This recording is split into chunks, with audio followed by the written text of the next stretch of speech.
പിതാവിൻ്റെയും പുത്രൻ്റെയും പരിശുദ്ധാത്മാവിൻ്റെയും നാമത്തിൽ ആമേൻ.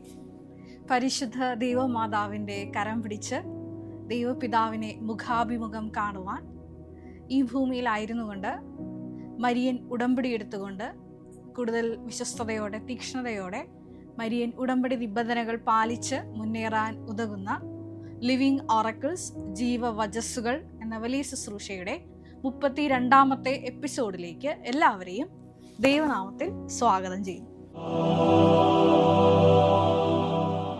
ഇന്ന് നമ്മൾ സാക്ഷ്യ വചന വിശകലനത്തിനായി എടുത്തിരിക്കുന്നത് ചാത്യാത്ത് മൗണ്ട് കാർമൽ ഇടവാംഗമായ ജിത ഷൈജു എന്ന ഒരു അമ്മയുടെ സാക്ഷ്യമാണ്. അമ്മയും അമ്മയുടെ 9 വയസ്സുള്ള മകനുമായിട്ട് നിന്നാണ് വലിയൊരു സാക്ഷ്യം പങ്കുവയ്ക്കുന്നത്. എൻ്റെ പേര് ജിത ഷൈജു, ഇതെൻ്റെ മകൻ ദാവീദ്. ഞങ്ങൾ Ernakulam mount Carmel church Chathyath ഇടവകയിൽ നിന്ന് വരുന്നു. ഈ ഒരു സാക്ഷ്യത്തിൻ്റെ പ്രത്യേകത എന്ന് പറയുന്നത് ദൈവവുമായിട്ട് ജീവിച്ച് ഒരുപാട് പരിചയമുള്ള ഒരു പക്വതയുള്ള ആധ്യാത്മിക പക്വതയുള്ള ഒരു അമ്മയുടെ ഒരു സാക്ഷ്യമാണ്.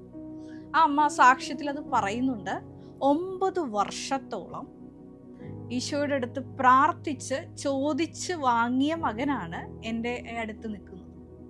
ഈ മകൻ്റെ ഒരു വിഷയവുമായിട്ടുള്ള സാക്ഷ്യപ്പെടുത്തലാണ് ഞാൻ ഈ ഒരു പ്രത്യേകമായിട്ട് ഈ എപ്പിസോഡിൽ നിങ്ങളുമായിട്ട് പങ്കുവയ്ക്കാൻ ആഗ്രഹിക്കുന്നത്.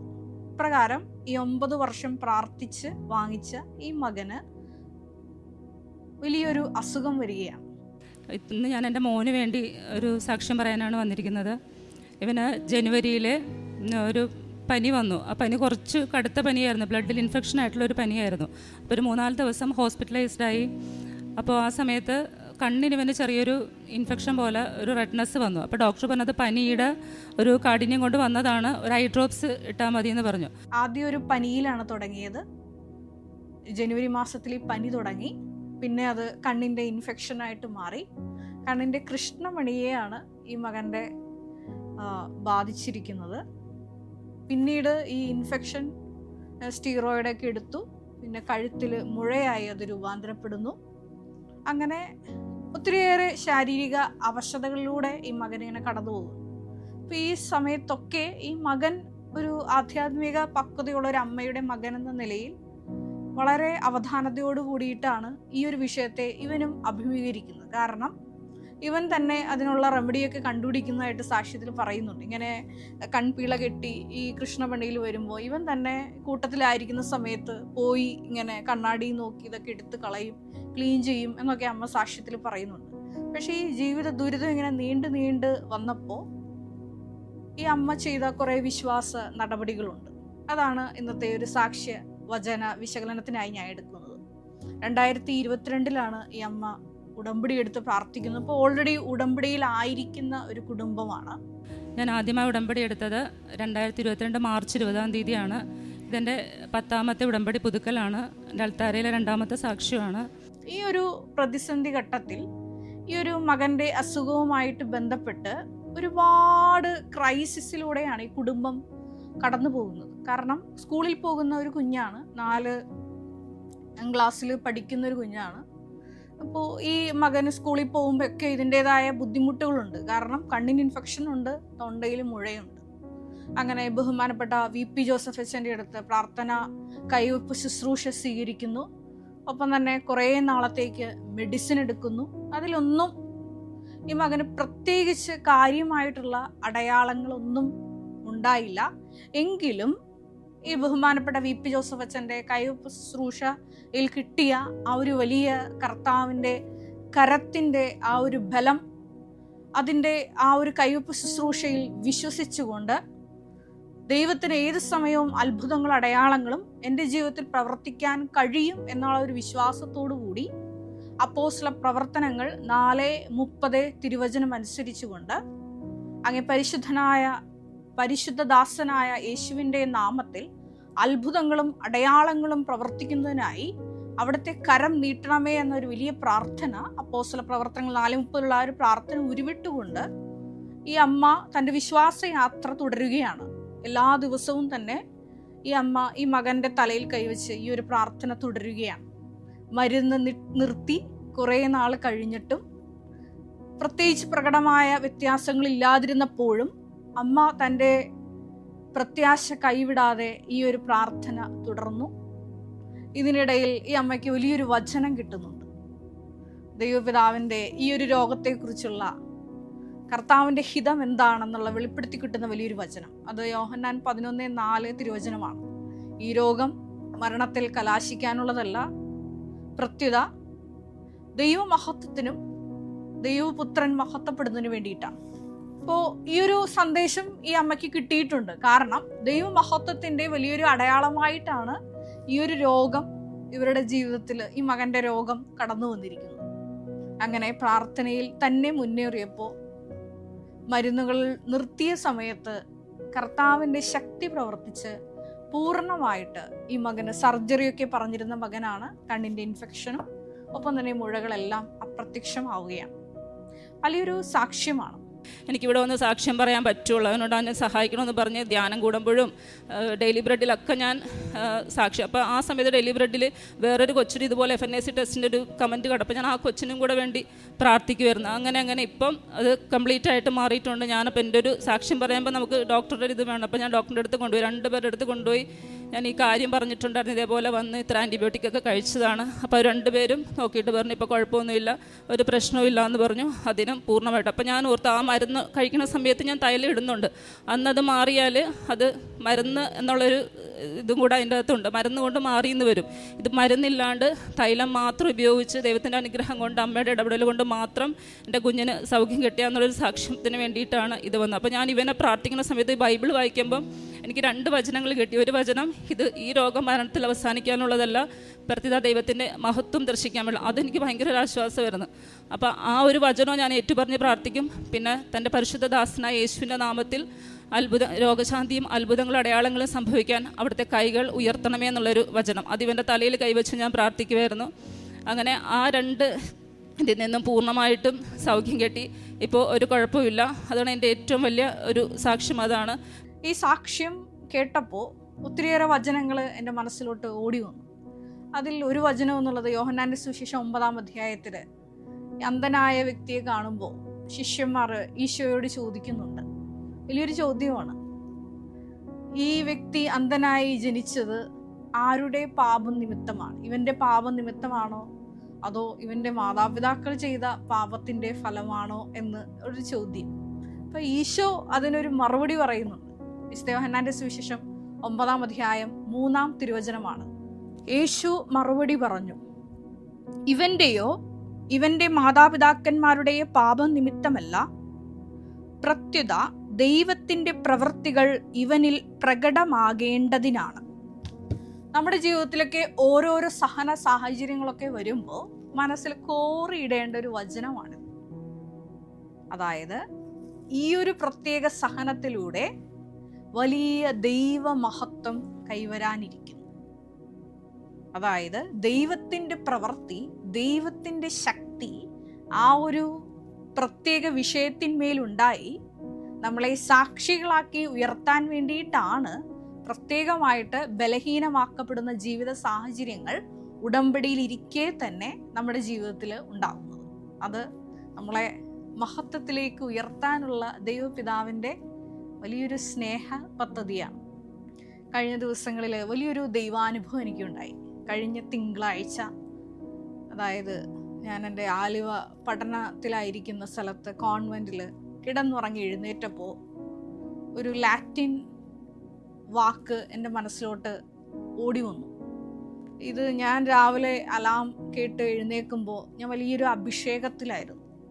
അപ്പോൾ ഈ അഭിഷേകത്തിൽ നിറഞ്ഞു നിന്നുകൊണ്ട് ഞാൻ എൻ്റെ മനസ്സിൽ ഈ ഒരു പ്രത്യേകമായ വാക്ക് പറഞ്ഞുകൊണ്ടാണ് എഴുന്നേൽക്കുന്നത്. വാക്ക് പ്രകാരമായിരുന്നു എറ്റേർണൂസ് ദേവൂസ് പാറ്റർ, അതായത് നിത്യനായ പിതാവായ ദൈവം. എൻ്റെ ഒരു ഉടുപ്പിട്ട് ഒരാഴ്ച കഴിഞ്ഞ് അവയൊന്ന് പിതാവിനെയൊക്കെ കണ്ട് ഒരു വലിയ സന്തോഷത്തിലാണ് ഞാൻ അന്ന് ആ ദിവസം ഞായറാഴ്ച പഠിക്കുന്ന സ്ഥലത്തോട്ട് ഹോസ്റ്റലിലോട്ട് തിരിച്ചു പോകുന്നത്. അന്ന് രാവിലെ ഈശോ സംസാരിച്ചതാണ്. സന്ദേശപ്രകാരമാണ്, ദൈവപിതാവിൻ്റെ വലിയൊരു മഹത്വം പ്രകടമാകാൻ വേണ്ടിയിട്ടാണ് ജോമോളെ നിന്റെ ജീവിതത്തിൽ ഇത്രയും വലിയ ദൈവിക ഇടപെടലൊക്കെ സമയച്ചുരുക്കത്തിൽ ഈ സമയം ദൈവപിതാവ് മുൻകൂട്ടി പറഞ്ഞതനുസരിച്ച് നടന്നിട്ടുള്ളത്. ഇതെല്ലാം പിതാവായ ദൈവം അറിഞ്ഞുകൊണ്ട് നിന്റെ ജീവിതത്തിൽ ചെയ്തതാണ്. അപ്പോൾ ഞാൻ ഈ ഒരു സന്ദേശം എനിക്ക് കിട്ടി, വലിയ അഭിഷേകത്തോടു കൂടി ആ ദിവസം ആയിരുന്നു. ഒരു 2-3 ദിവസം കഴിഞ്ഞപ്പോൾ ഈ കൃപാസനത്തിലെ തന്നെ ഒരു പ്രേക്ഷിത, ഇവിടെ ശുശ്രൂഷ ചെയ്യുന്ന കൗൺസിലർ എനിക്കൊരു ഫോട്ടോ അയച്ചു തന്നു. അപ്പോഴാണ് ഞാൻ ഞെട്ടിപ്പോയത്. ആ ഫോട്ടോ ഈ ദൈവപിതാവിൻ്റെ വലിയൊരു ഐക്കണോട് കൂടിയ ഒരു ഇമേജറി ആയിരുന്നു. അപ്പോൾ ആ ഐക്കണിൽ എന്നോട് ദൈവപിതാവ് നൽകിയ സന്ദേശത്തിൻ്റെ അകക്കാമ്പ് അതിൽ ഉണ്ടായിരുന്നു. ആ ഒരു ഐക്കണിൽ പ്രകാരം എഴുതിയിരുന്നു, ദേവൂസ് ആബ ഒംനിപൊട്ടൻസ് ഫാദർ. പിതാവായ ദൈവം, സർവശക്തനായ പിതാവ്. ദൈവപിതാവ് നിന്നെ ഒരുപാട് സ്നേഹിക്കുന്നു. നിന്റെ യാത്രയിൽ ഞാൻ കൈപിടിച്ചാണ് കൂടെ നടക്കുന്നതെന്ന് എന്നെ ഉറപ്പിക്കാനായിട്ടാണ് ഈ ഒരു ഇമേജും ഈ ഒരു സന്ദേശവും കൂടെ എനിക്ക് കിട്ടിയത്. അപ്പോൾ ആ ഒരു സന്ദേശം ദൈവപിതാവ് എനിക്ക് നൽകിയതിനൊരു സ്ഥിരീകരണമായിരുന്നു ഈ 2-3 ദിവസത്തിന് ശേഷം എനിക്ക് ലഭിച്ച ഈ ഒരു ഫോട്ടോ. ഞാൻ ദൈവപിതാവിന് ഒത്തിരിയേറെ നന്ദി പറഞ്ഞു. കാരണം ജീവിതത്തിൻ്റെ ഓരോ പ്രതിസന്ധി ഘട്ടങ്ങളിൽ ഒത്തിരിയേറെ ആശങ്കപ്പെടുന്ന ചോദ്യങ്ങൾ എൻ്റെ മനസ്സിലുണ്ടാകുമ്പോൾ ദൈവപിതാവ് തന്നെയാണ് പ്രത്യക്ഷപ്പെട്ടുകൊണ്ട് നാളിതുവരെ എനിക്കൊരു ഉറപ്പ് തന്നിരുന്നത്. അതിൻ്റെ വലിയൊരു സ്ഥിരീകരണം കൂടിയിട്ടായിരുന്നു ഈ ഒരു സന്ദേശവും പിന്നാലെ എനിക്ക് ലഭിച്ച ഇമേജും. ഞാൻ പറഞ്ഞു വന്നത് ഇപ്രകാരമാണ്. അതായത് ബാറൂക്ക് 5:7 തിരുവചനം അനുസരിച്ചുകൊണ്ട് ഇസ്രായേൽ ദൈവത്തിൻ്റെ നിത്യമഹത്വത്തിൽ സുരക്ഷിതരായി നടക്കും. വലിയൊരു ശക്തമായൊരു വചനമാണ്. ഇസ്രായേലിൻ്റെ, അതായത് നമ്മൾ ചോസൻ പീപ്പിളാണ്. മരിയൻ ഉടമ്പടി വഴിയായിട്ട് ദൈവപിതാവിനാൽ തിരഞ്ഞെടുക്കപ്പെട്ടിട്ടാണ് നമ്മൾ ഓരോ മക്കളും ഇവിടെ വന്ന് പരിശുദ്ധ അമ്മയുടെ മധ്യസ്ഥയിൽ ഈശോയുമായിട്ട് ഉടമ്പടി ചെയ്യുന്നത്. ഈ മക്കളെല്ലാവരും ദൈവമഹത്വത്തിൽ സുരക്ഷിതരായി നടക്കും. ഈ അമ്മയുടെ സാക്ഷ്യം തന്നെ എടുക്കാം. അതായത് കഴിഞ്ഞ ജനുവരിയിൽ തുടങ്ങിയ ഒരു സഹനയാത്രയാണ് ഈ സമയം സാക്ഷ്യപീഠത്തിലോട്ട് ഈ ജിത എന്ന അമ്മയെ നയിക്കുന്നത്.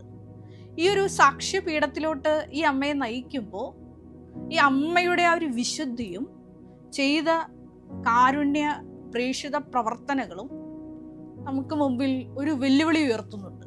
കാരണം ഈ അമ്മ സാക്ഷ്യത്തിൽ ഇപ്രകാരം പറയുന്നുണ്ട്, ഞാൻ പ്രേക്ഷിത പ്രവർത്തനം ചെയ്യുന്നത് ഈശോയെ നാളിതുവരെ അറിയാത്ത തമിഴ്നാട്ടിലെ ഒരു കുഗ്രാമത്തിലാണ്.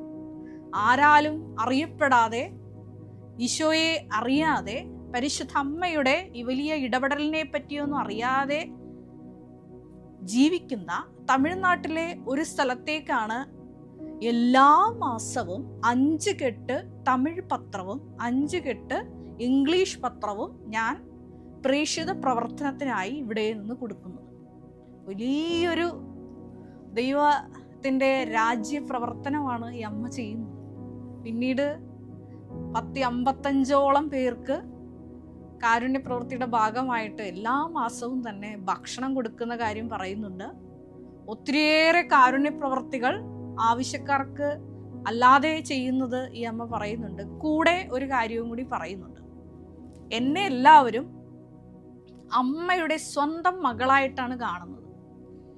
കൃപാസനത്തെ പറ്റി ആരെങ്കിലും എന്തെങ്കിലും ഡൗട്ട് ചോദിച്ചാൽ, ഇവിടുത്തെ ഉടമ്പടിയെ പറ്റിയും ശുശ്രൂഷയെ പറ്റിയൊക്കെ അറിയാൻ വേണ്ടി എന്നെ സമീപിച്ചു അവർക്കെല്ലാം ഞാൻ വിശദമായ വിവരങ്ങൾ നൽകും. എല്ലാവരും എൻ്റെ അമ്മയുടെ സ്വന്തം ആളായിട്ട് കണ്ടാണ് എൻ്റെ പക്കൽ ഓരോ വിഷയത്തിനും ഓടിയെത്തുന്നത്. അത് മാത്രമല്ല, കൃപാസനത്തെ പറ്റി നെഗറ്റീവ് വീഡിയോസ് യൂട്യൂബിൽ വരുമ്പോൾ എനിക്ക് കിട്ടിയ ദൈവാനുഭവങ്ങൾ അതിൽ കമൻ്റായി ഇടും. ഞാനൊരു കൃപാസനം പ്രത്യക്ഷീകരണത്തിൻ്റെ നേർസാക്ഷിയാണെന്ന് എൻ്റെ തന്നെ അനുഭവങ്ങൾ നിരത്തിക്കൊണ്ട് ആ യൂട്യൂബിൽ ഞാൻ കമൻ്റായി ഇടും. ഇപ്രകാരം പരിശുദ്ധ അമ്മയുടെ സ്വന്തം ആളായി നിന്നുകൊണ്ട് ബാറൂക്ക് 5:7 തിരുവചനം അനുസരിച്ച് ദൈവത്തിന്റെ മഹത്വത്തിൽ സുരക്ഷിതയായി വസിക്കുന്ന ആ ഒരു കുടുംബത്തിലേക്ക് മരിയൻ സന്ദർശനം വഴിയായി ഈ ഒരു സഹനകാലം നീണ്ടെങ്കിൽ പോലും ഒരു സാക്ഷ്യപീഠത്തിലോട്ട് തക്ക സമയം ഉയർത്തിയ ഒരു വലിയ ദൈവാനുഭവമാണിത്. ഈ ഒരു സാക്ഷ്യത്തിൽ നിന്ന് ഞാൻ പറഞ്ഞതുപോലെ ഒരുപാട് കാര്യങ്ങൾ നമ്മൾ പഠിക്കാനുണ്ട്. ഇവിടെ ബഹുമാനപ്പെട്ട VP ജോസഫ് അച്ഛൻ എപ്പോഴും നമ്മളോട് പറയുന്ന ഒരു കാര്യമാണ്, നിങ്ങൾ പ്രേക്ഷിത പ്രവർത്തനം ചെയ്യുമ്പോൾ ഈശോയെ അറിയാത്തവരെ നിങ്ങൾ അറിയിക്കണം. ഈശോയെപ്പറ്റി ഇതുവരെ കേൾക്കാത്ത ഇടങ്ങളിലേക്കാണ് ഇനിയും കൃപാസനത്തിൽ നടന്ന മരിയൻ പ്രത്യക്ഷീകരണത്തിന്റെ ഫലമായി നമുക്ക് ലഭിച്ച മരിയൻ ഉടമ്പടിയുടെ ഫലങ്ങൾ അറിയാത്ത ജനതയുടെ ഇടയിലേക്കാണ് ഈ മരിയൻ ഉടമ്പടി എടുത്ത് പുറത്തേക്ക് പോകുന്ന ഓരോ മക്കളുടെയും പ്രേക്ഷിത പ്രവർത്തനങ്ങൾ ചെന്നെത്തേണ്ടത്. അതിനൊരു വലിയ നേർസാക്ഷി കൂടിയിട്ടാണ് ജിത എന്ന ഈ അമ്മ ഇവിടെ സാക്ഷ്യത്തിൽ നമ്മളോട് പറഞ്ഞു വയ്ക്കുന്നത്. ഈ ഒരു സാക്ഷ്യം നമ്മളോട് ഒരു വെല്ലുവിളി നമുക്ക് മുമ്പിൽ ഉയർത്തുന്നു. വീണ്ടും ആരെല്ലാം ഈ കൃപാസനം മരിയൻ പ്രത്യക്ഷീകരണത്തെ, ഈ പരിശുദ്ധ അമ്മയുടെ വലിയ ദൈവിക ഇടപെടലിനെ എതിർത്ത് സംസാരിക്കുന്നുവോ അവരുടെ എല്ലാം മുമ്പിൽ സ്വന്തം സാക്ഷ്യവുമായി ഇറങ്ങിത്തിരിക്കുന്നുവോ അവരുടെ എല്ലാം കരം ദൈവമാതാവ് പിടിക്കുന്നുണ്ട്. പ്രത്യേകമായിട്ട് ആ മക്കളെ സന്ധിക്കുന്നുണ്ട്. ആ ഒരു വലിയ കൃപയിലേക്കും കൂടിയിട്ടുള്ള ഒരു ക്ഷണമാണ് ഈ ഒരു പ്രത്യേകമായിട്ടുള്ള ഒരു സാക്ഷ്യം എന്ന് പറയുന്നത്. ഒരു നിമിഷം നമുക്ക് കണ്ണുകൾ അടയ്ക്കാം. ഈ ജിത എന്ന ഈ അമ്മയെയും മകനെയും ഈ സാക്ഷ്യപീഠത്തിൽ, വലിയ വിശുദ്ധിയുടെ പീഠത്തിൽ നിർത്തിയതിന്, അത് ദൈവമഹത്വ സാക്ഷ്യമായി നിർത്തിയതിന് പിതാവായ ദൈവത്തിന് നമുക്ക് നന്ദി പറയാം. നമ്മുടെ ജീവിതത്തിലൊക്കെ വലിയ ദൈവമഹത്വ അടയാളങ്ങൾ ജീവിതത്തിലേക്ക് വരാൻ പോകുന്നതിൻ്റെ സൂചനയാണ് ഓരോ സഹനങ്ങളും എന്ന് തിരിച്ചറിയാനുള്ള പരിശുദ്ധാത്മ അഭിഷേകം പ്രത്യേകമായിട്ട് ഈ ശുശ്രൂഷയിലൂടെ ഞങ്ങൾക്ക് ലഭിക്കണമേ എന്ന് നമുക്കൊരു നിമിഷം പ്രാർത്ഥിക്കാം. ഈശോയെ, ഞങ്ങൾ കിട്ടുന്ന അവസരങ്ങളിലെല്ലാം പരിശുദ്ധ അമ്മയുടെ ഈ വലിയ മഹത്വ പ്രവൃത്തികൾ, ദൈവപിതാവിനെ മഹത്വപ്പെടുത്തുവാൻ പ്രത്യേകമായിട്ട് നിന്റെ കൈയും കാലുമായി ഈ കാലയളവിൽ പ്രവർത്തിക്കുവാൻ ഈ ശുശ്രൂഷയിലൂടെ പ്രത്യേകമായിട്ട് ഞങ്ങളെ അഭിഷേകം ചെയ്യണമേ എന്ന് പ്രാർത്ഥിക്കുന്നു. കർത്താവായ ക്രിസ്തു വഴി ഞങ്ങൾ സമർപ്പിക്കുന്ന പ്രാർത്ഥന കേട്ടുകൊള്ളണമേ. Ave Maria.